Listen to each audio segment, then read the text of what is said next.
Nā koutou te iwi and welcome back to the Etu Rakau Waste Walker. We're down here in Kithe Park ensuring that Papatuanuku is kept clean and tidy from all this rapahi that we keep finding across Tamaki Makaurau.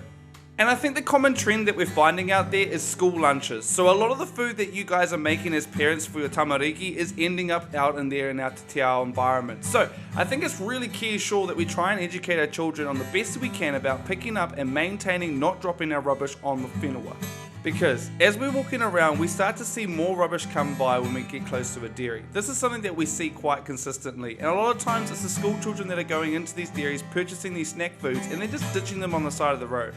But they're not just the only ones to blame. We do see the Auckland Council in the waste management process, and with all the rubbish trucks that do come around on rubbish day picking up the rubbish, we see a lot of it getting wasted and being put back onto the street because they're not really designed to capture all that kind of little plastic. But who's actually going to go out there and maintain all that little plastic that is getting missed by these rubbish trucks? And this is why we believe that Etu Rakau is going to be a key factor in trying to create a sustainable life here in Tamaki Makaurau, because we're trying to create awareness of how much rubbish is out there. And in the hopes of that, you actually become aware of what Papatuanuku is actually doing. And the idea of climate change becomes a reality because we can physically see the changes of what's going on our whenua. Now, I like to say poverty is only dictated by how much rubbish is in a country, and we're starting to see our rubbish grow huge. So does that mean our poverty state is also growing? I know it's apparent within the cost of living crisis, but it's a physical reality when we actually see the rubbish that's around our whenua.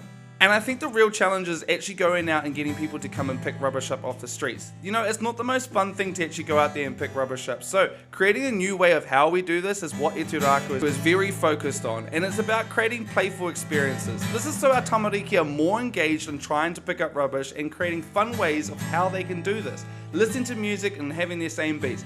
Let's take for example, over in the UK you got a guy that rides around on a mountain bike listening to music and he has thousands of followers that show up. Imagine if we could get the same here for Etu Rakau. 1,000 followers show up to come and pick up rubbish. Now, in saying that, Etu Rakau are organising events every Sunday across Tamaki Makaurau. Now we're going to be picking 4 districts for the month of June, and these districts will be Puketā Papa, Fo, Mount Eden, Mount Albert, Maunga Kēkea, Tamaki. Now if you're wanting to get involved with these locations, you can head over to our Facebook page and you can follow the events. I understand that a lot of these places are in the central location, and that is because I live close to there and I don't really want to walk that far to other districts. Now if you're wanting me to come to other districts, transportation might need to be sorted, so make sure you hit me up on my Facebook page if you think you're going to be able to help. Otherwise than that, no mai, haere mai, and welcome to Etu Rakau, and I hope to see you guys out.